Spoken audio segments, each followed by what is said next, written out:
International forum for promoting homeopathy द्वारा आयोजित इस हिंदी दैनिक वेबिनार श्रृंखला में मैं डॉक्टर नेहा कक्कड़ यहाँ पर उपस्थित सभी डॉक्टर्स का स्वागत करती हूँ। और आज का सेशन स्टार्ट करने से पहले हम अपनी रूटीन प्रेयर करेंगे। तो जैसा कि आप सब जानते हैं, आईएफपीएच निरंतर दैनिक वेबिनार आयोजित करता है। हिंदी में हमारा सेशन होता है 7:30 से 8:30, 8:30 से 9:30 हमारा इंटरनेशनल इंग्लिश सेशन और 9:30 से 10:30 लोकल मलयालम सेशन। आज का हमारा 965वां सेशन है। और आज के जो हमारे स्पीकर हैं, बहुत सीनियर स्पीकर हैं, डॉक्टर रमाकांत चतुर्वेदी सर जी। मैं उनका बहुत बहुत हार्दिक स्वागत करती हूँ सर, आईएफपीएचएस फोरम पे। और डॉक्टर रमाकांत चतुर्वेदी सेवानिवृत्त होम्योपैथिक अधीक्षक हैं, नगर निगम जबलपुर से। पीएचडी हैं नानी दुर्गावती विश्वविद्यालय जबलपुर से। और होम्योपैथी और दर्शन पे 2004 में पुस्तक भी प्रकाशित की थी, जो यूनिवर्सिटी ग्रांट कमीशन से उन्होंने की थी। और HMAI के राष्ट्रीय व पदों पे कोषाध्यक्ष, joint secretary, zonal vice president और वर्तमान में मध्य प्रदेश के स्टेट प्रेसिडेंट भी हैं। अलग अलग जर्नल्स में इन्होंने 50 से अधिक ज्यादा लेख प्रकाशित किए हैं होम्योपैथी के ऊपर। और आज का जो डॉक्टर साहब का टॉपिक है वो है homeopathy in the Sankhya philosophy. Sankhya दर्शन जो है उसमें क्या होम्योपैथी फिलोसफी का रोल है, उसके ऊपर डॉक्टर रमाकांत चतुर्वेदी आज अपना सेशन देंगे। तो सर आप स्टार्ट कर सकते हैं। जी, बहुत बहुत धन्यवाद आप सभी का आज के इस वेबिनार में, जिसका मुख्य विषय है होम्योपैथी और सांख्य दर्शन। मैं आपको एक बात और बताना चाहूंगा कि इसके पूर्व 10 जुलाई 2025 को भारतीय दर्शन के प्रकाश में होम्योपैथी विषय पर अपन ने इस चर्चा की थी। आज डॉक्टर साहनी जी की विशेष कृपा है मेरे ऊपर कि पिछला जो वेबिनार था वो गुरु पूर्णिमा के दिन रखा था उन्होंने, और ये जो वेबिनार है आज का, ये गीता जयंती के अवसर पर रखा है। तो मैं गीता जयंती के अवसर पर आप सभी दर्शकों को बहुत बहुत बधाई देता हूं गीता जयंती की। और आज के इस टॉपिक की शुरुआत भी गीता जयंती से ही हम करेंगे। तो गीता जी के श्लोक में दूसरे अध्याय का 47वां श्लोक है, जो बहुत चर्चित है और प्रायः हर काम में इसका उपयोग होता है। कर्मण्ये वादिका रस्ते माँ फलेषु कदाचन माँ कर्म फल हेतुर्भु माँ तसंगो स्वकर्मणि। तेरा कर्म करने का ही अधिकार है, उसके फलों में कभी नहीं। इसलिए तू कर्मों के फल का हेतु मत हो तथा तेरी कर्म न करने भी आसक्ति ना हो। गीता का आज गीता जयंती पर ये गीता जी के श्लोक का वाचन है। और इसी प्रकार एक और श्लोक है, नहीं ज्ञानेन सदृशम पवित्र महि विद्यते। इस संसार में ज्ञान के सिवा और कोई भी चीज उत्तम नहीं है, अर्थात ज्ञान ही सर्वोत्तम है। तस्वयं योग सिद्धम काले नात्मनि विन्दति। और जहां तक स्वास्थ्य चिकित्सा के बारे में गीता में कहा गया है, तो गीता के 6वें अध्याय का 17वां श्लोक है, युक्ताहार विहारस्य युक्त चेष्टस्य कर्मसु युक्त स्वप्नावतो धस्य योगो भवति दुःखः। दुखों का नाश करने वाला योग तो यथा योग्य आहार विहार करने वाले का, कर्मों में यथा योग्य चेष्टा करने वाले का और यथा योग्य सोने तथा जागने का ही सिद्ध होता है। अर्थात गीता में सभी प्रकार के विषयों की चर्चा है, उनमें स्वास्थ्य की भी चर्चा की गई है। जहां तक भक्ति की बात है, तो गीता में भक्ति के लिए भगवान ने यह कहा है कि पत्रम पुष्पम फलम तोयम यो में भक्त्या प्रयच्छन्ति। जो भी भक्त मुझे मेरी पूजा करता है, उस पूजा में जरूरी नहीं है कि बहुत करोड़ों का लाखों का सामान हो, सैकड़ों का सामान हो। मुझे केवल पत्रम, पत्र पत्ता, पत्ता भर चाहिए। पुष्प, अगर पत्ता नहीं है पुष्प दे दो, पुष्प नहीं है तो फल दे दो, लेकिन श्रद्धा से और विश्वास से जो भी पूजन करता है, वह यदि केवल श्रद्धा से करता है तो मैं उसका उतना ही फल देता हूँ। ये गीता जयंती के अवसर पर कुछ श्लोकों का मैंने वाचन किया। अब हम मूल विषय की चर्चा करेंगे। मूल विषय में आज सांख्य दर्शन की चर्चा है। दर्शन का अर्थ होता है देखना, विचार करना, श्रद्धा करना। दर्शन शास्त्र यथार्थता के स्वरूप का तार्किक ज्ञान है, यह डॉक्टर राधा कृष्णन ने कहा है। भारतीय दर्शन दो प्रकार का है, एक अवैदिक और दूसरा वैदिक। अवैदिक में आते हैं आजीवक, चार्वाक, जैन और बौद्ध। वैदिक दर्शन में आते हैं सांख्य, न्याय, योग और वैशेषिक। फिर योग दर्शन में कर्मकांड पर आधारित और ज्ञान कांड पर आधारित। तो कर्मकांड पर आधारित है मीमांसा और ज्ञान कांड पर आधारित है वेदांत। ये दर्शन का वर्गीकरण है। इसके अंतर्गत सांख्य दर्शन की जब चर्चा होती है तो सांख्य दर्शन सबसे प्राचीन दर्शन। इसके रचयिता महर्षि कपिल हैं। महर्षि कपिल जो है, कहा जाता है कि भगवान के 24वें अवतार थे, और इस कारण से महर्षि कपिल के द्वारा रचित यह सांख्य दर्शन अपने आप में बहुत ही महत्वपूर्ण ग्रंथ हो जाता है। इनका जो मूल ग्रंथ था वह तत्व समास था, लेकिन इतने वर्षों के बाद कालांतर में आकर के ये विलुप्त हो गया, और इस विलुप्त ग्रंथ के बाद ईश्वर कृष्ण की सांख्य कारिका प्रामाणिक ग्रंथ माना जाने लगा। सांख्य की उत्पत्ति कुछ व्यक्ति या संख्या से लिया जा सकता है। इसमें कार्य कारण संबंध सबसे ज्यादा महत्वपूर्ण है। इस कार्य कारण संबंध में दो प्रकार का है, एक सत्कार्यवाद, एक असत्कार्यवाद। बिना कारण के कोई कार्य नहीं होता। जैसे ठंड लग गई तो सर्दी हो गई, ज्यादा या दूषित खाना खा लिया तो वमन या दस्त हो गया, ज्यादा गर्मी लू लग गई, तो इस प्रकार से रोगों का कोई ना कोई कारण ऐसा अवश्य होता है। तो कार्य कारण संबंध को सांख्य ने बहुत ही प्रतिपादित किया है। सांख्य यह भी मानते हैं कि पुरुष और प्रकृति दो तत्व अलग अलग हैं। इन दो तत्वों में ही सांख्य ने अपनी विवेचना की है, और पुरुष और प्रकृति के तहत महत्तर, बुद्धि, अहंकार, ये तीन हैं। इन तीनों में 25 मुख्य तत्व हैं सांख्य दर्शन के, जिसमें मन के बाद में 5 ज्ञानेन्द्रिय, 5 कर्मेंद्रिय, 5 तन्मात्राएं और 5 महाभूत। इस प्रकार से ये सृष्टि के 25 तत्व जो हैं, ये मिलकर के पूरे सांख्य दर्शन की रचना करते हैं। आत्मा की 4 अवस्थाएं हैं। गति की अवस्था में विश्व है, स्वप्न की अवस्था में तेजस है, अस्वप्न की अवस्था में अर्थात निद्रा अवस्था में प्राज्ञ कहा जाता है, और तुरीय अवस्था में से आत्मा कहा जाता है। संस्कृत में शोध 19वीं शताब्दी में सबसे अधिक जर्मन में हुए। प्रायः सभी जर्मन विश्वविद्यालयों में एक संस्कृत विभाग था। आधुनिक भारत का इतिहास, पंडित जवाहरलाल नेहरू, पेज 11। अर्थात यह माना जा सकता है कि जर्मनी के लोग संस्कृत की जानकारी रखते थे, और इसी कारण से दर्शन का जो विकास हुआ जर्मन में वो ज्यादा हुआ। तो मेरा ऐसा भी मानना है कि हमारे हेनमैन ने स्वतः जो जर्मनी में पैदा हुए थे और होम्योपैथी का उन्होंने आविष्कार किया, और वो एक अच्छे लाइब्रेरियन भी थे।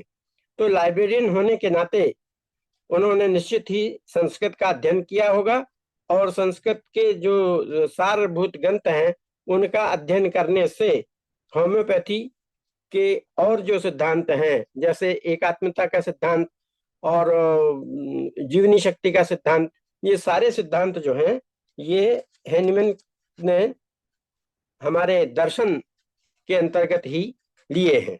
इस प्रकार से देखा जाए तो हेनिमैन की दर्शन के प्रति रुचि अवश्य रही होगी।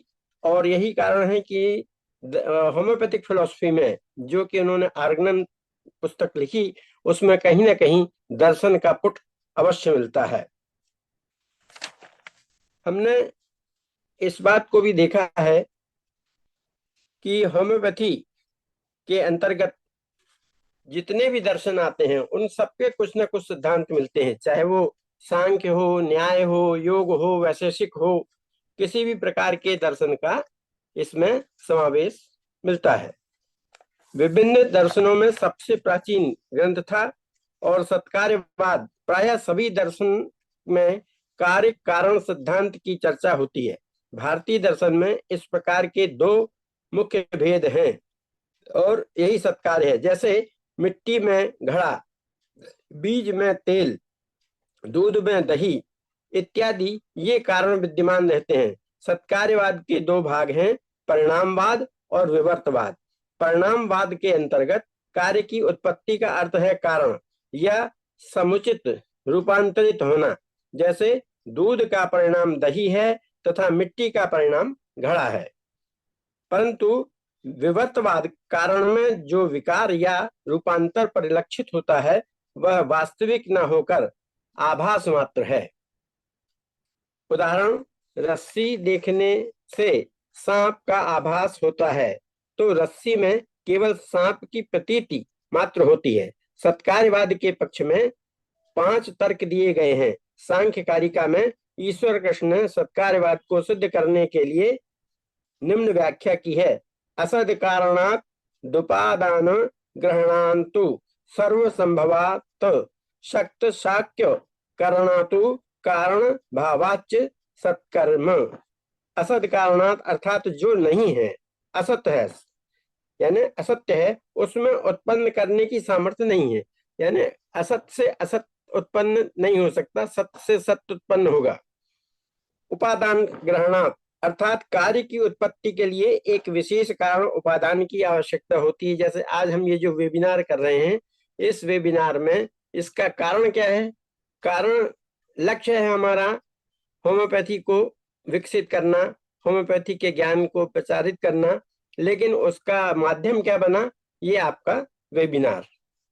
तो इस प्रकार से सर्वसंभवात यदि उपादान कारण का कार्य से संबंध ना होता तो किसी भी कारण से कोई भी कार्य उत्पन्न नहीं हो सकता, परंतु यह अनुभव के विरुद्ध है। यदि ऐसा होता तो असत कारण से सत्कार्य की उत्पत्ति हो जाती। अतः कार्य कारण में उत्पत्ति के पूर्व भी विद्यमान रहता है। शक्तस्य शक्य कारणात् उत्पत्ति अव्यक्त शक्ति को व्यक्त करता है। जिस कारण में जिस कार्य की उत्पत्ति करने की शक्ति होती है उससे वही कार्य उत्पन्न होता है। इसमें कारण संभवात कारण और कार्य में अभेद तथा तादात्म्य संबंध है। तत्व विचार।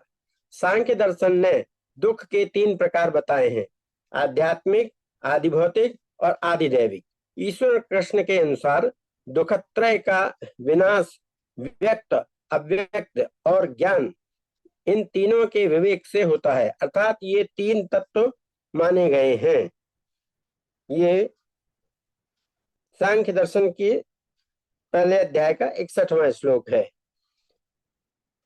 जब सत्ता युक्त द्रव्य एक अवस्था को छोड़कर दूसरी अवस्था में प्रवेश करता है तब इस क्रिया के परिणाम या विकास कहते हैं। प्रकृति क्या है?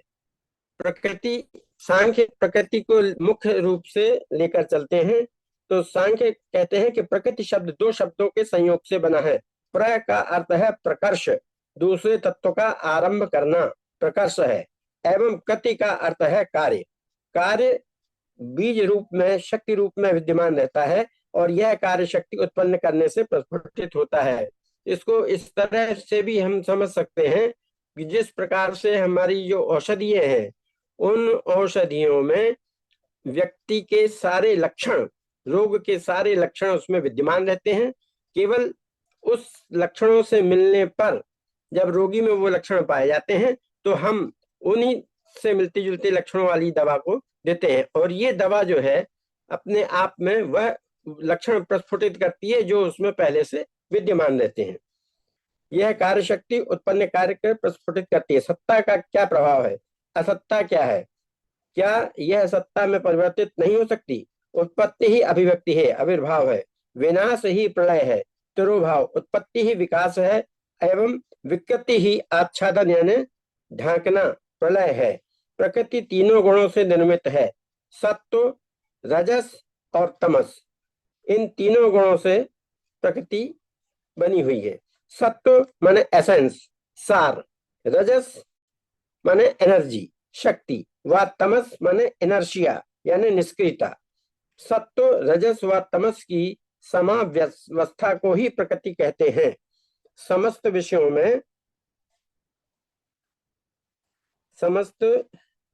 में स्रोत होने के कारण प्रकृति नित्य एवं निरपेक्ष है, क्योंकि सापेक्ष और अनित्य पदार्थ जगत का मूल कारण नहीं हो सकते।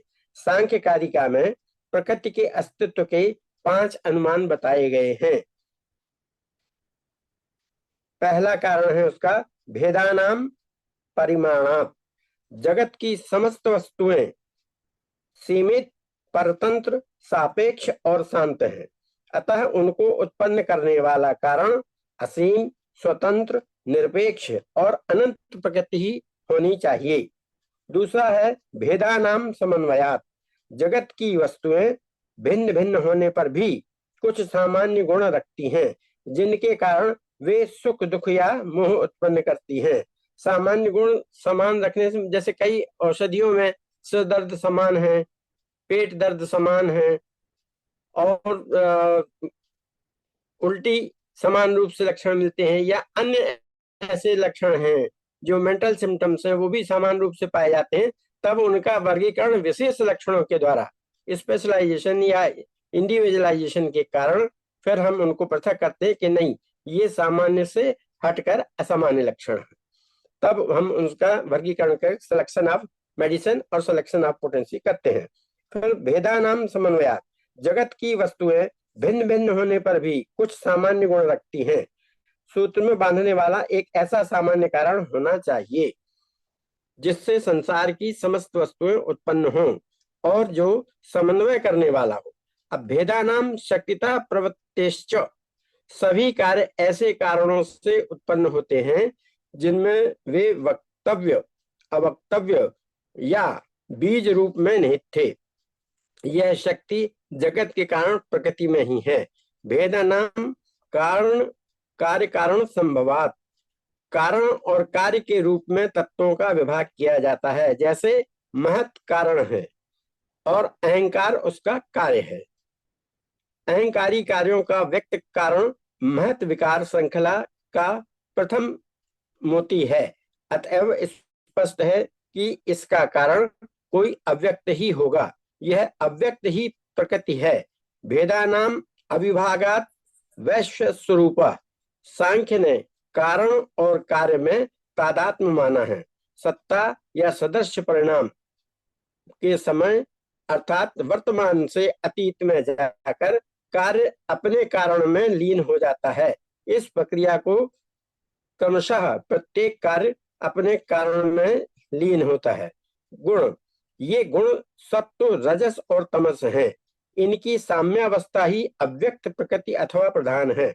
सत्व, रजस और तमस ये मूल द्रव्य प्रकृति के उपादान तत्व हैं। इन्हें गुण इसलिए कहा जाता है क्योंकि ये रस्सी की तरह आपस में मिलकर ये त्रिगुणातीत सृष्टि है। ये त्रिगुणातीत में जो 3 गुण हैं और इन तीनों गुणों को रस्सी में जिस तरह से लपटे रहते हैं तीनों गुण, उस प्रकार से ये रस्सी दिखाई देती है। गुण का प्रत्यक्षीकरण नहीं होता, बल्कि गुणों के कार्यों के द्वारा उनका अनुमान लगाया जाता है। सूक्ष्म से स्थूल तक संसार के समस्त पदार्थों में 3 गुण पाए जाते हैं, जिसके कारण ही वे सुख, दुख या मोह उत्पन्न करते हैं। जगत के समस्त पदार्थों में प्रकाश, क्रिया एवं स्थिति, ये 3 गुण सदैव विद्यमान रहते हैं। किसी एक के भी अभाव में वस्तु का अस्तित्व नहीं रह पाता। वस्तु की इन्हीं 3 विशेषताओं के कारण तत्वों का सतोगुण, रजोगुण और तमोगुण नाम रखकर सांख्य दर्शन ने इनको अव्यक्त अंतर्गत माना है। ये गुण पुरुष के द्वारा संचालित हैं। सत्व का धर्म सुख है, यह पारदर्शी, प्रकाशवान, प्रेम और आनंद है। रजस में दुख, घृणा, इच्छा और तमस में मदांतता है, जैसे नींद। रजोगुण इच्छा उत्पन्न करता है और सत्व एवं तमस ये दोनों उसी आधार पर कार्य करते हैं। सत्वगुण, गीता में श्री कृष्ण कहते हैं, जब शरीर के संपूर्ण रोगों में प्रकाश और ज्ञान की उत्पत्ति होवे, तब यह समझो कि सत्वगुण बढ़ रहा है। गीता 14वें अध्याय का 11वां श्लोक। सर्वद्वारेषु देहस्मिन् प्रकाशे उपजायते ज्ञानम यदा तदा विद्या द्विविधम तत्त्वमित्युत। रजोगुण, रजोगुण क्रिया का प्रवर्तक है। यह गतिशील है एवं अन्य वस्तुओं को भी चलाता है। यह उत्तेजक भी है। हवा का बहना, इंद्रियों का अपने विषय की ओर आकर्षित होना, मन की चंचलता इसके कारण है। सत्व एवं तम दोनों ही स्वयं निष्क्रिय हैं, दुखात्मक हैं। शारीरिक क्लेश और मानसिक कष्ट आदि जितने भी दुखानुभव हैं, ये रजोगुण के कारण ही होते हैं। तमोगुण, तमोगुण सतोगुण का विपरीत है। तमोगुण प्रकाश का आवरणकर्ता, क्रिया का अवरोधक एवं गुणमारक है। उसी गुण विशेष के कारण संसार में प्रकाश का अभाव हो जाता है। मोह, निद्रा एवं आलस्य का कारण तमोगुण है। तमोगुण नहीं होता तो संसार की वस्तुएं अनादि काल से अनंत तक बिना रुके चलती ही रहती। सत्वगुण को शुक्ल श्वेत, रजोगुण को रक्त लाल और तमोगुण को कृष्ण काला माना गया है। इन तीनों गुणों में परस्पर विरोध भी है और सहयोग भी है। इनमें से कोई भी अकेला नहीं रहता। तीनों गुण हमेशा विद्यमान रहते हैं, उनकी मात्रा कम या ज्यादा अवश्य रहती है और ना ही कोई अकेला कार्य कर सकता है, तथा प्रत्येक गुण एक दूसरे को दबाने की चेष्टा करते हैं। जिस वस्तु में जो गुण प्रबल होता है, वैसे ही उस वस्तु का स्वभाव बन जाता है। शेष दो गुण भी उसी वस्तु में रहते हैं, परंतु ये गौण है हो जाते हैं। ये गुण निरंतर परिवर्तनशील है एवं ये एक क्षण भी अविकृत नहीं रह सकते, क्योंकि विकार इनका स्वभाव है। गुणों में दो प्रकार के परिणाम होते हैं, स्वरूप और विरूप। प्रत्यक्ष की अवस्था में प्रत्येक गुण अन्य में खींचकर स्वयं अपने में परिणत हो जाता है। इस प्रकार सत्व, सत्व से रज, रज में और तमस, तमस में परिणत हो जाता है। यह स्वरूप परिणाम कहलाता है। सृष्टि के आरंभ से लेकर प्रलय तक गुणों में क्षोभ होता रहता है और वे एक दूसरे पर प्रबल होने की चेष्टा करते हैं। इस प्रकार का परिणाम ही विरूप परिणाम है। अब सांख्य ने प्रकृति को जितना महत्व दिया है, उससे ज्यादा कहीं अधिक पुरुष को महत्व दिया है। तो सांख्य संप्रदाय का एक तत्व प्रकृति तो दूसरा तत्व पुरुष माने आत्मा है। आत्मा का अस्तित्व निर्विवाद है, जिसको अपन वाइटल फोर्स कहते हैं होम्योपैथी में। तो आत्मा है। मैं और मेरा व्यक्ति के सहज न स्वाभाविक अनुभव होने के कारण उनके प्रमाण की आवश्यकता नहीं है।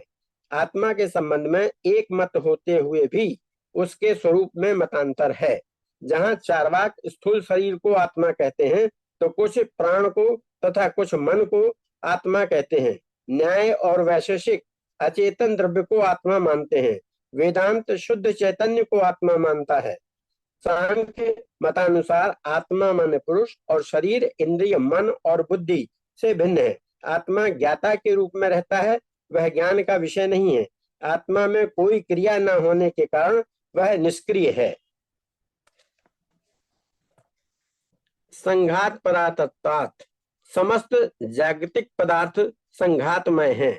अतः जगत के इस समस्त वस्तु संघात का किसी अन्य के प्रयोजन के लिए होना स्वाभाविक है, अन्यथा इस वस्तु संघात की उपयोगिता ही क्या होगी। वह अन्य तत्व पुरुष है। त्रिगुणात्मिक विपर्ययात संसार के समस्त पदार्थ त्रिगुणात्मक हैं। अतः एक ऐसे तत्व की भी आवश्यकता है जो त्रिगुण से रहित हो। यही ब्रह्म है, यही जीवनी शक्ति है और यही आदि पुरुष है।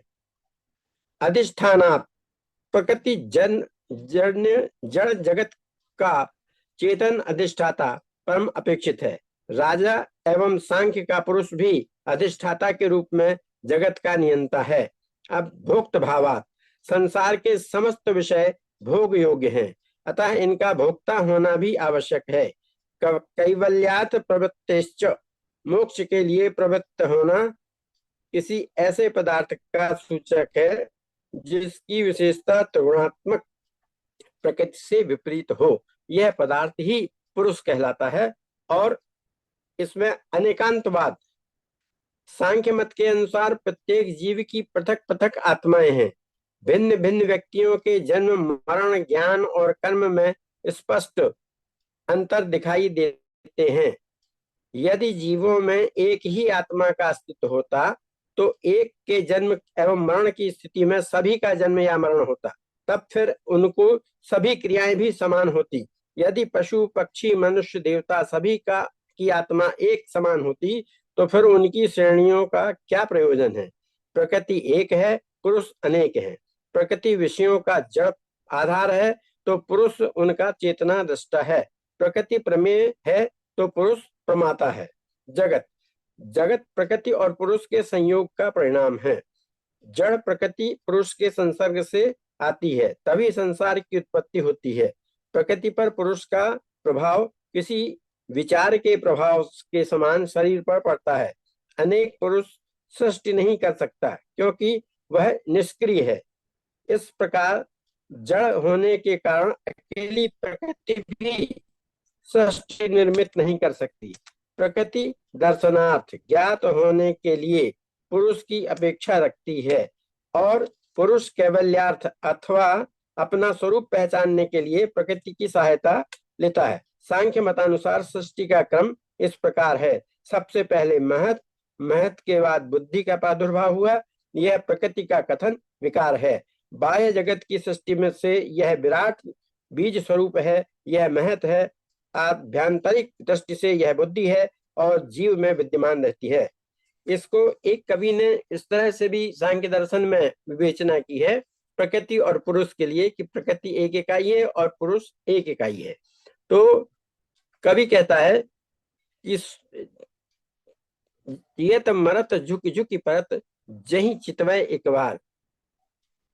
इस प्रकार से वह सृष्टि के ये जो तीन गुण हैं, इन तीन गुणों की कारण ही प्रकृति के ऊपर पुरुष आसक्त होता है, मोहित होता है और उसके बाद उस प्रकृति में ये जो तीन गुण हैं उनमें क्षोभ उत्पन्न होता है और वो एक दूसरे से ऊपर बढ़ने की कोशिश करते हैं और पुरुष को रिझाते हैं। और इस पुरुष के रिझाने के कारण ही सांख्य दर्शन में इस सृष्टि की उत्पत्ति कहा गया है। प्रकृति का दूसरा विकार अहंकार है। यह महत तत्व का परिणाम है। बुद्धि का मैं और मेरा यह अभिमान का भाव ही अहंकार है। अहंकार तीन प्रकार का है, सात्विक, राजस और तामस। सात्विक अहंकार से एकादश इंद्रियों की उत्पत्ति होती है, 5 ज्ञानेन्द्रिय, 5 कर्मेंद्रिय और 1 मन। तामस अहंकार से 5 तन्मात्राएं उत्पन्न होती हैं। राजस अहंकार सात्विक और तामस दोनों अहंकारों का सहायक है। पुरुष का विषय भोगेच्छा ही विषयों की इंद्रियों की उत्पत्ति का कारण है। कर्मेंद्रिय मुख, हाथ, पैर, मलद्वार और जननेन्द्रियों में अव्यवस्थित है। शब्द, स्पर्श, रस, रूप और गंध इन विषयों के सूक्ष्म तत्व तन्मात्राएं हैं। पंच तन्मात्राओं से पंच महाभूतों का आविर्भाव हुआ। आकाश, वायु, तेज, जल और पृथ्वी राग से सृष्टि उत्पन्न होती है और विराग से स्वरूपावस्था योग सिद्ध होती है। प्रकृति को इस चित्र से भी यह दर्शाया गया है। अब सांख्य दर्शन ने जिस बात में ये 25 तत्व बताए हैं, 5 कर्मेंद्रिय, 5 ज्ञानेन्द्रिय, 5 तन्मात्राएं और 5 महाभूत और 1 मन, ये सांख्य दर्शन किसको प्रमाण मानता है, किस पर आधारित है? तो ऐसे सांख्य दर्शन में प्रमाण की बात जब आती है तो सांख्य केवल 3 प्रमाण मानता है: प्रत्यक्ष, अनुमान और शब्द। किसी विषय के यथार्थ निश्चित ज्ञान को प्रमा कहते हैं। सांख्य दर्शन में बुद्धि को भी जड़ तत्व माना गया है। प्रज्ञा की उत्पत्ति प्रमाता, प्रमेय और प्रमाण पर निर्भर है। किसी विषय का इंद्रियों के साथ संयोग होने से जो साक्षात ज्ञान होता है वह प्रत्यक्ष कहलाता है। जैसे हम देखते हैं, सुनते हैं, सूंघते हैं और स्पर्श करते हैं, इस प्रकार से जब हमको सांसारिक ज्ञान इन ज्ञानेंद्रियों के द्वारा हमारे मस्तिष्क में जाता है तो यही ज्ञान जो है हमको आगे के लिए काम आता है और वही संसार को चलाता है। इंद्रियों के साथ संयोग होने से साक्षात ज्ञान होता है, प्रत्यक्ष कहलाता है। हेतु के द्वारा हेतुमान साध्य ज्ञान को अनुमान कहते हैं। अब अनुमान का एक और विशेषता यह है कि आप कैसे अनुमान लगाएंगे, तो ये कहा है किसी ने कि जहां दूर जंगल में आग लगी हुई है तो धुआं उसका उठ रहा है, धुआं देख करके अग्नि का अनुमान हो जाता है कि वहां पर आग लगी हुई है। तो इस प्रकार हम अनुमान लगा लेते हैं। जैसे हम कुछ लक्षणों को देखकर रोग का निवारण और उसके डायग्नोसिस पर पहुंच जाते हैं कि इस तरह के लक्षण हैं तो उसको ये बीमारी होगी, अगर इस तरह के लक्षण हैं तो ज्वाइंटिस होगा, इस तरह के लक्षण हैं तो प्लोरोसी होगी, इस तरह के लक्षण हैं तो गैस्ट्राइटिस होगा। इन अनुमान लक्षणों के अनुमान से उनको देखकर ही हम को यह ज्ञात हो जाता है कि ये कौन सी बीमारी है। और इसके बाद में हेतु ज्ञान को अनुमान कहते हैं तथा जिस विषय का ज्ञान प्रत्यक्ष या अनुमान के द्वारा नहीं होता उसका ज्ञान आप्त वचनों से होता है। आप्त वचनों का अर्थ है कि जो हमारे विद्वान मनीषी हैं, उन मनीषियों के द्वारा जो आप्त वचन कहे जाते हैं उनको भी सांख्य भी प्रमाण मानता है और हम भी मानते हैं। उदाहरण के लिए जैसे कभी साइंटिफिक सेमिनार होते हैं, ये आपका वेबिनार है, इसमें किसी ने किसी रोग की कोई दवा बताई कि आपको इस रोग में नक्सोमिका अच्छी रहेगी या पल्सट्ला अच्छा रहेगा या सल्फर अच्छा रहेगा या ग्रेफाइटिस अच्छा रहेगा। तो इस तरह का अनुमान जो हमारे आप्त वचन है, हमारे वरिष्ठ डॉक्टरों के द्वारा जो बताए जाते हैं उनको भी हम प्रमाण मान लेते हैं और प्रमाण मान करके हम अपने औषधालयों में या अपने चिकित्सा में उन औषधियों का उपयोग प्रमाण के आधार पर, उनका जो शब्द प्रमाण है उसके आधार पर हम मान लेते हैं कि ये दवाई देना उचित है। अर्थात 3 प्रकार के दुखों का अभिज्ञात होने के कारण उनके विभाग के हेतु के विभिन्न जिज्ञासा होती है। ये दुख है आध्यात्मिक दुख, आदि भौतिक दुख और आदि दैविक दुख। आध्यात्मिक दुख के अंतर्गत जो दुख जीव के शरीर अथवा मन से उत्पन्न हो, जैसे शरीर में ज्वर, अतिसार, वेदना आदि की उत्पत्ति, ये शारीरिक दुख है। प्रिय का वियोग या अप्रिय का मिलन आध्यात्मिक दुख है। और आदि भौतिक दुख के अंतर्गत वे दुख हैं जो बाह्य भौतिक पदार्थों के कारण उत्पन्न होते हैं, जैसे कांटा गड़ना, लाठी की चोट, बिच्छू का डंक इत्यादि, एवं भूत प्रेत, बाढ़, भूकंप इत्यादि, ये आदि दैविक दुख माने गए हैं। अब मुक्ति क्या है? तो दुखों की अत्यंत निवृत्ति, सभी दुखों का सर्वथा के लिए निवारण, जिससे किसी दुख की पुनरावृत्ति न हो, मुक्ति कहलाता है। यथार्थ तत्व का ज्ञान हो जाना ही मुक्ति का मार्ग है। ईश्वर को लेकर सांख्य दर्शन के अनुयायियों में भेद है। कुछ ईश्वर को मानते हैं तो कुछ नहीं मानते हैं। कपिल ना तो निश्चरवादी हैं और ना ही ईश्वरवादी, परंतु कपिल के बाद का सांख्य प्रायः ईश्वरवादी है। ईश्वर एक विशेष पुरुष है, वह सर्वज्ञ है, सर्वकर्ता है और वह मुक्त पुरुष या सिद्ध पुरुष है। इस प्रकार हम ये जो सांख्य दर्शन है ये क्या है, इसकी बात हमने की। अब हम सांख्य में त्रिगुण, सांख्य प्रकृति और पुरुष की सत्ता को मानता है। प्रकृति 3 गुणों से निर्मित है, सत्व, रजस और तमस। इन तीनों गुणों की साम्य अवस्था ही प्रकृति है, अतः त्रिगुणातीत सृष्टि ही प्रकृति है। सत्व, रज और तम नामक 3 गुण अविच्छेद मिश्रित हैं, एक अन्य के आश्रय से ही कार्य करते हैं। इतना होने पर भी उनके परस्पर तीन धर्म हैं, सत्व प्रतिधर्मक, रजा अप्रतिधर्मक और तम विशद धर्मक। प्रीति के साथ अप्रसन्नता, प्रसन्नता, संतोषप्रद को ही ग्रहण करना चाहिए।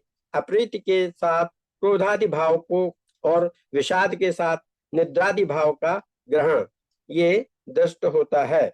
डॉक्टर राधाकृष्णन, भारतीय दर्शन, पृष्ठ 261।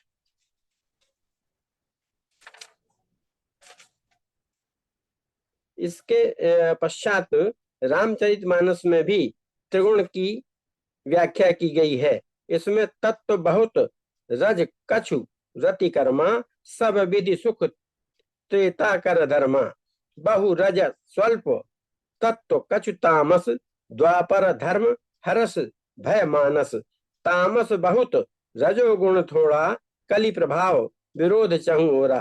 त्रेता में सत्व गुण का बाहुल्य एवं रज की अल्पता, द्वापर में रजोगुण का बाहुल्य एवं सत्व की अल्पता, परंतु कलयुग में तमोगुण का बाहुल्य तथा रजोगुण अल्प मात्रा में रहने के कारण ही व्यक्ति सद्गुण और दुर्गुण होना पाया जाता है। गुरु नानक देव जी की वाणी में भी त्रिगुण का वर्णन आया है। यह जगत अग्नि तमोगुण, जल सत्वगुण और पवन रजोगुण से बना हुआ है। ये तीनों नाम के ही दास हैं। ये नानक वाणी 778। इस तरह से हमने देखा कि सांख्य दर्शन में प्रकृति और पुरुष की विवेचना की गई है। अब सांख्य दर्शन और होम्योपैथी की हम चर्चा करेंगे। सांख्य दर्शन का सत्कार्यवाद, सूक्ष्म शरीर और त्रिगुण होम्योपैथिक सिद्धांत में कहाँ कहाँ द्रष्टव्य होता है, यह इस शोध के कार्य के अंतर्गत समाहित किया जाता है, जिसकी व्याख्या निम्नानुसार है। सत्कार्यवाद, सांख्य दर्शन का मुख्य आधार सत्कार्यवाद है। कार्य अपनी अभिव्यक्ति से पूर्व भी कारण में विद्यमान था, यही सत्कार्यवाद है।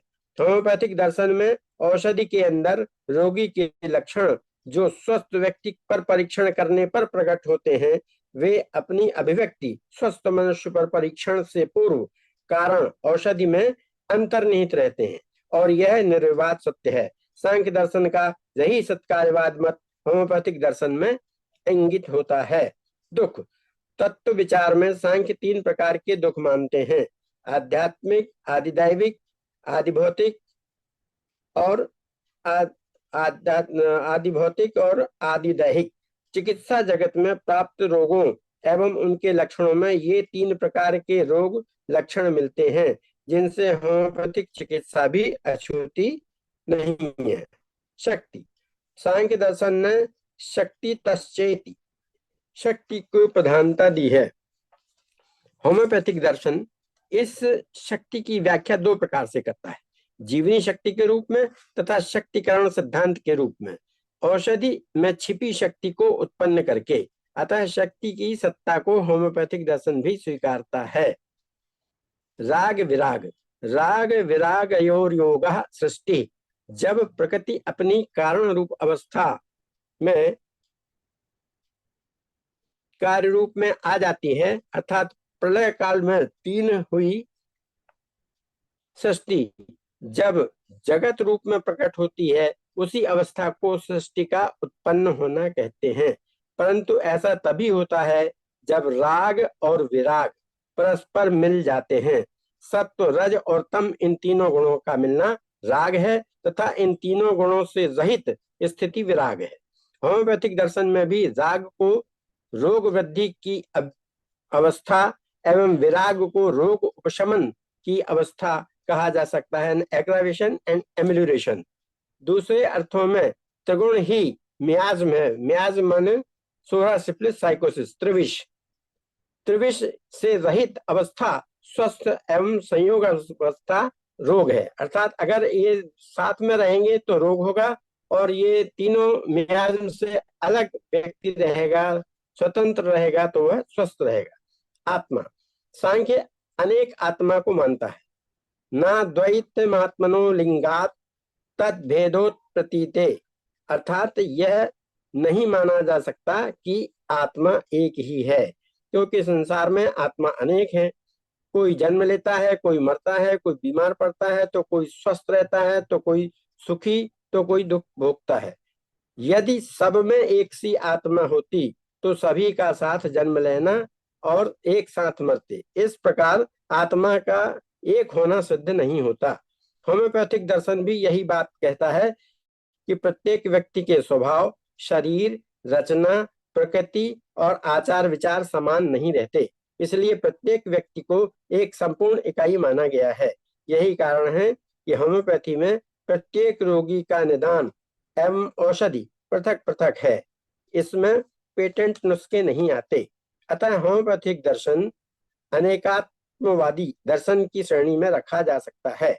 कांट कंटक माने कांटा भिज्ञ व्यक्ति को क्लेश नहीं दे सकता, क्योंकि वह पाद त्राण आदि के प्रयोग से कंटक से बच सकता है। जैसे पैर में जूते पहन लिए और जूते पहन के चले गए तो उसको कांटा नहीं लगेगा, मतलब वो उसके ज्ञान और बुद्धि के कारण वह अपना बचाव इन दुखों से कर सकता है। इसी प्रकार विवेकी को पुरुष भी क्लेश नहीं दे सकते। मुक्त पुरुष के प्रति प्रकृति की प्रवृत्ति नहीं होती। होम्योपैथिक दर्शन में पूर्ण स्वस्थ व्यक्ति को मुक्त पुरुष माना जा सकता है। रोग प्रतिरोधक कारणों को जानकर संतुलित भोजन, व्यायाम, प्रकृति, शीत उष्ण, देश काल परिस्थिति से बचाव कर बुद्धिमान व्यक्ति रोग से बच सकता है, अन्यथा वह कुपथ्य एवं अविवेकता से निश्चित ही बीमार पड़ेगा। अब सूक्ष्म शरीर में सांख्य सूक्ष्म शरीर को मानते हैं। होम्योपैथी सूक्ष्म शरीर की व्याख्या जीवनी शक्ति के रूप में करती है। जीवनी शक्ति के प्रमाण में सांख्य की व्याख्या सप्तदशैक लिंगम है। यह सूक्ष्म शरीर लिंग शरीर सर्गादि में एक ही होता है, समष्टि रूप में व्याप्त रहता है, जिसमें 11 इंद्रियां, 5 तन्मात्राएं एवं एक बुद्धि, ये 17 पदार्थ रहते हैं। इस लिंग शरीर में भोग होता है, यही मुख्य शरीर है। यह पंच महाभूतों का परिणाम स्वरूप है। होम्योपैथिक दर्शन में लिंग शरीर का विशेष महत्व है, क्योंकि संपूर्ण औषधि परीक्षण प्रक्रिया इस लिंग शरीर पर ही निर्भर है। अतः हम कह सकते हैं कि होम्योपैथिक दर्शन सांख्य के लिंग शरीर को सिद्धांततः स्वीकार करता है। चिन्ह एवं लक्षण। लिंग जिसका लय हो, अर्थात सभी व्यक्त पदार्थ हेतुमान, सकारण, अनित्य, विनाशी, एक रूप में रहते हैं। इस तरह से अव्यक्त जो रोगी स्वयं बताता है उन्हें लक्षण कहते हैं, और व्यक्त जो शरीर में स्वयं दिखाई देते हैं उन्हें चिन्ह कहा जाता है। जैसे घाव आदि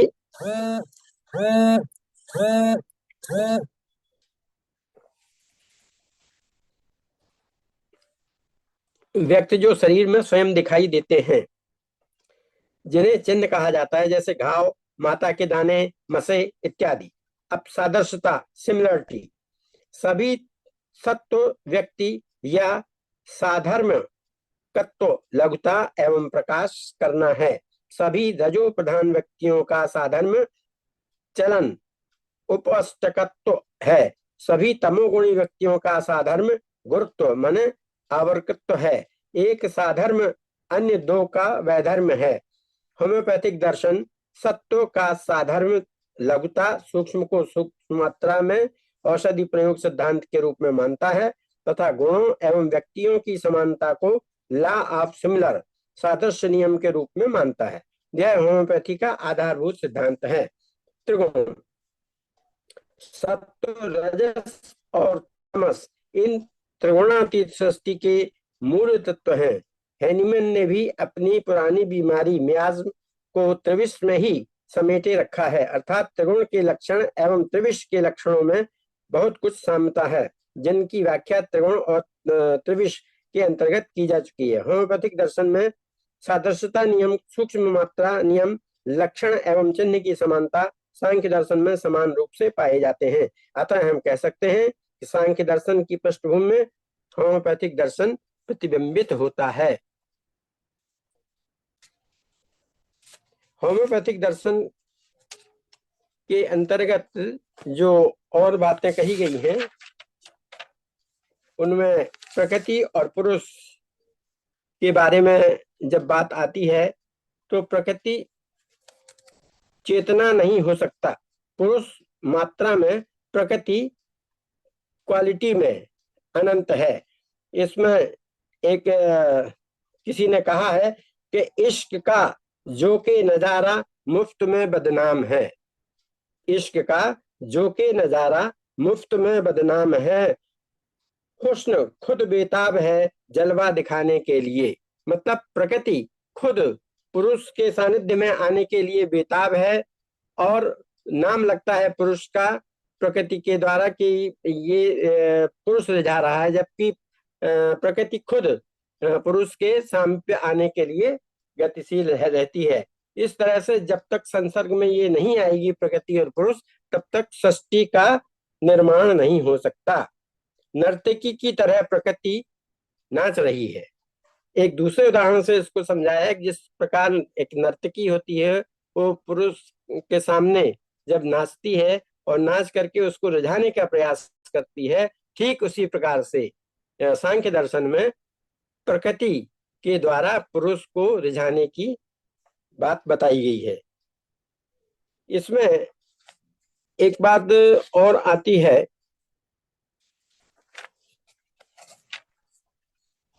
कि डॉक्टर बी सहनी जी का बालों से रोग चिकित्सा, हेयर ट्रांसमिशन ट्रीटमेंट भी बात है। भेषजम ही वात वाही यद प्रत्वाह त्वमहि विश्व भेषज देवानाम दूत ईशये। ये एक श्लोक है। इस श्लोक में डॉक्टर बी सहनी जी के सिद्धांत मिलते हैं। अथर्ववेद के चतुर्थ कांड का 13वां सूक्त तथा ऋग्वेद के 10वें मंडल का 137वां सूक्त रोग निवारण सूक्त है। ऋग्वेद के उपरोक्त श्लोक में गौतम ऋषि ने बताया है, जिसका अर्थ है हे वायु औषधि यहाँ ले आओ, हे वायु जो दोष है वह दूर कर दे, हे संपूर्ण औषधियों के साथ रहने वाले वायु निसंदेह तुम दोनों का दूत जैसा होकर चलता है उसे प्रभावित करो। मैंने जिस प्रकार से हेयर ट्रांसमिशन थेरेपी जो डॉक्टर सहनी जी की है वह इसी श्लोक पर और इसी वैदिक ग्रंथ पर आधारित है। इसमें अश्विनी कुमार जो हैं आयुर्वेद में मुख्य वैद्य थे और उन्होंने शाल्य कर्म, शरीर के 3 टुकड़े को जोड़ना, ये श्वान ऋषि के शरीर के 3 टुकड़े हो गए थे और उनको अश्विनी कुमार ने 3 टुकड़ों को शरीर के जोड़ दिया। कटी हुई जंघा पर लोहे की जांग लगाना, खेल नामक राजा की पत्नी इतनी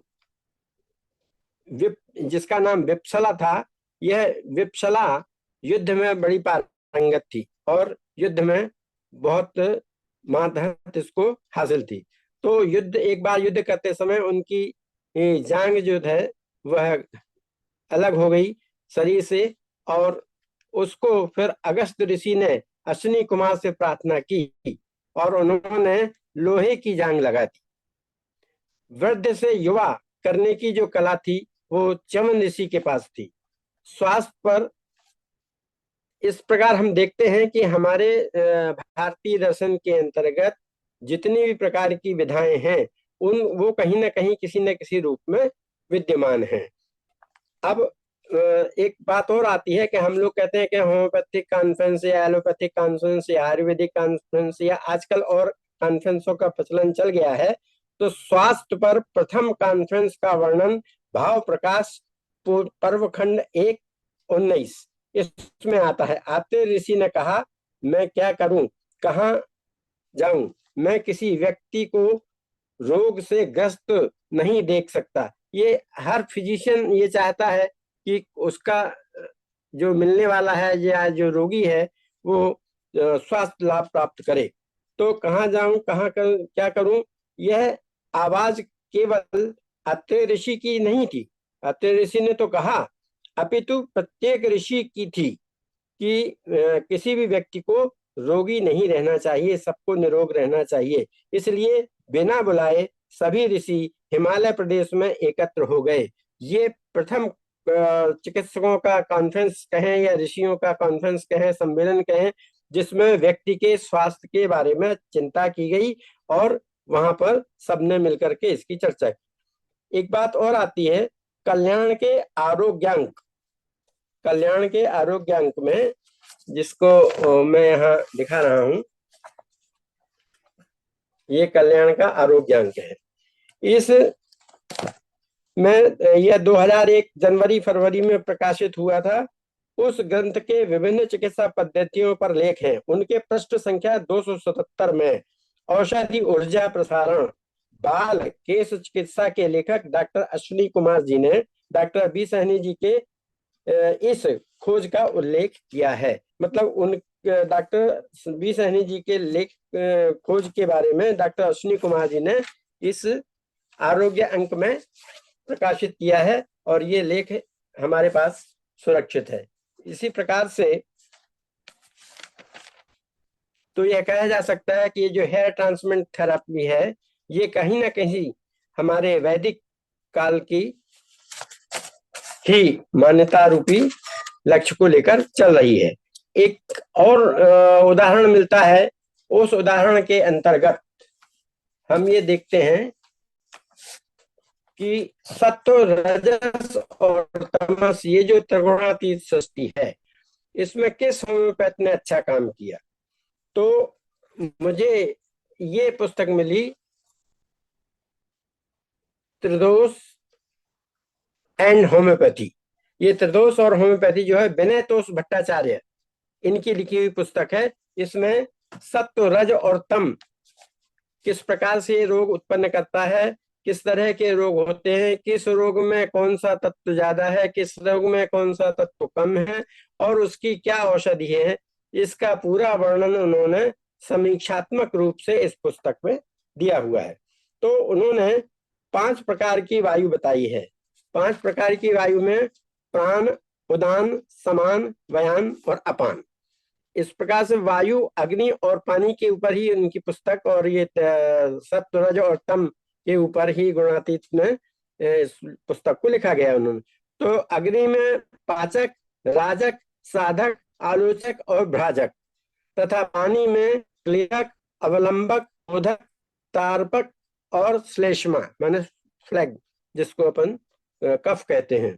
तो इस प्रकार से इन सारे बीमारियों को इन्हीं 3 में, जैसे हनीमैन ने सोरा सिफिलिस साइकोसिस को लेकर के पुराने रोगों का आधार माना है, तो डॉक्टर विनय तोष भट्टाचार्य ने इस पुस्तक के माध्यम से वायु, अग्नि और पानी, इन चीजों को लेकर के ही ये पूरा विश्लेषण किया है और उनकी औषधियां बताई हैं कि किस अग्नि के या किस वायु के प्रकार के या किस जल के दोष के कारण कौन कौन से रोग होते हैं और उनको किस प्रकार से हम रोग को आरोग्य में कर सकते हैं। तो इस तरह से देखा जाए तो सांख्य दर्शन के बारे में डॉक्टर विनय तोष भट्टाचार्य जी की ये जो पुस्तक है, ये बहुत उपयोगी है।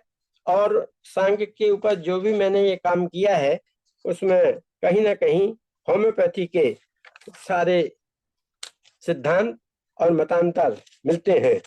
इस तरह से हमने देखा कि बिना 25 तत्वों के प्रकृति नहीं चल सकती है। सृष्टि के लिए हमको इसका अवलंबन करना ही पड़ेगा। अब होम्योपैथी में जो रोग निवारण है, वह भी हम मान सकते हैं कि इन 21 तत्वों कहीं ना कहीं आखिर शरीर है, संसार है। इस संसार प्रकृति से ही उत्पन्न हुआ है और प्रकृति में ही लीन हो जाता है। तो इस प्रकृति में किस तरह के पदार्थ हैं, किस तरह के रोग उत्पन्न होते हैं और उनको इन्हीं प्रकृति के द्वारा प्रदत्त तत्वों से ही निरोग किया जा सकता है, ठीक किया जा सकता है। और हम इस तरह से सांख्य दर्शन को यह मानकर चलते हैं कि ये निश्चित रूप से होम्योपैथी के सिद्धांतों को लेकर चलता है। तो यह नहीं कहा जा सकता कि हैनीमैन ने एक अलग से कोई चीज लिखी है। हैनीमैन ने जितना भी लिखा है होम्योपैथिक दर्शन में ऑर्गन के अंतर्गत, ये सब बातें हमारे भारतीय दर्शनों में कहीं ना कहीं इंगित होती हैं। आज का मेरा ये विषय जो है यहीं समाप्त करता हूँ। बहुत बहुत धन्यवाद हमारे श्रोतागणों को, बहुत धन्यवाद। और विशेष रूप से डॉक्टर साहनी जी को, जिन्होंने इतना अच्छा सब्जेक्ट मेरे लिए और आज के दिन, वो भी गीता जयंती पर बोलने का अवसर प्रदान किया। बहुत बहुत धन्यवाद। हाँ जी, हाँ, धन्यवाद डॉक्टर चतुर्वेदी सर जी, जो आपने कोरिलेशन बताया सांख्य दर्शन और होम्योपैथी के ऊपर। वो वाकई बिल्कुल मिलता जुलता है, और बिल्कुल सही कहा आपने। डॉक्टर हेनमैन ने उसी चीज को, जो हमारे ऋषि मुनियों ने बहुत साल पहले एक जिसे कहते हैं ना जो अद्वैत की एक ही एनर्जी होती है सब, और वही एनर्जी सब चीज पूरे ब्रह्मांड को परवेट कर रही है। वही एनर्जी हमारे अंदर है, और वही एनर्जी का एक फॉर्म जिसे हम वाइटल फोर्स कहते हैं होम्योपैथी में। तो ये कोई सेपरेट टर्म्स नहीं है, इनको हम अलग अलग टर्मिनोलॉजी हम दे सकते हैं। सांख्य दर्शन में अलग टर्मिनोलॉजी है, होम्योपैथी में अलग टर्मिनोलॉजी है, आयुर्वेद में उसको प्राण शक्ति कहते हैं, प्राण वायु, और वो भी उसी का एक बिल्कुल। पार्ट है।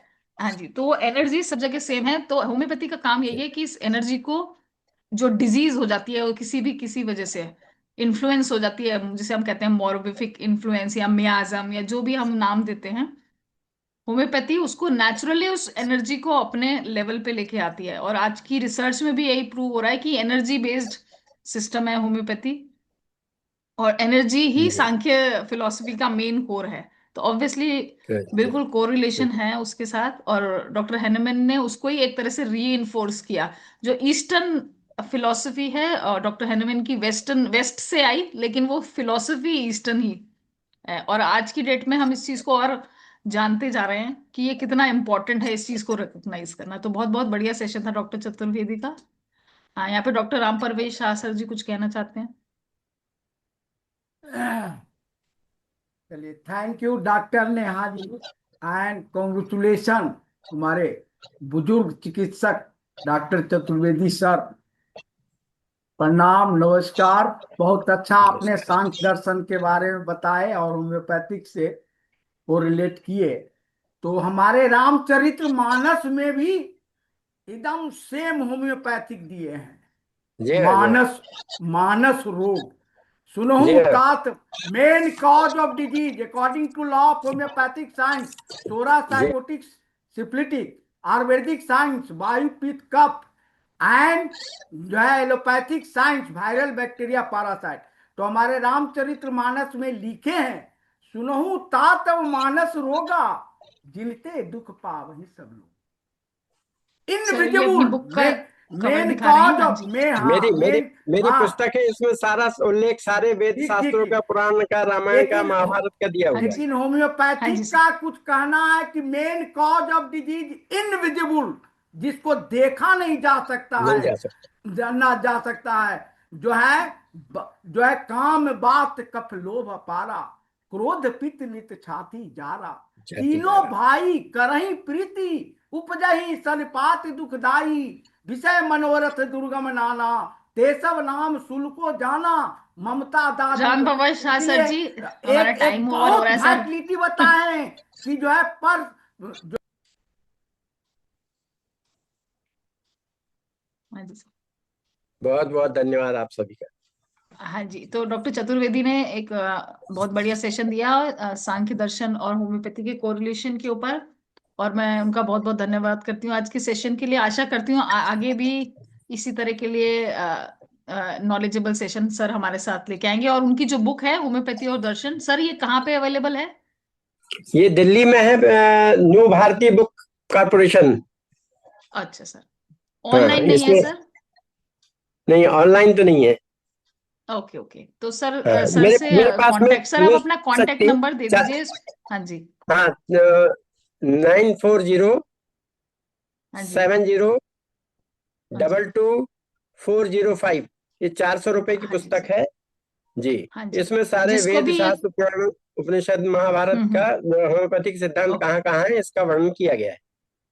ओके, तो ये बुक जिसको भी चाहिए हो, सर का फोन नंबर सर ने बताया। सर आप चैट बॉक्स में भी प्लीज टाइप कर दीजिए, तो वहां से वो बुक ले सकते हैं आपसे कांटेक्ट जी जी। करके। जी हाँ, ठीक। हाँ जी, तो बहुत मैं देता बहुत हूँ। ओके, धन्यवाद धन्यवाद। आज के बहुत हिंदी बहुत। सेशन के लिए। और इंग्लिश सेशन के लिए मैं हैंड ओवर करती हूँ डॉक्टर धनेश को। थैंक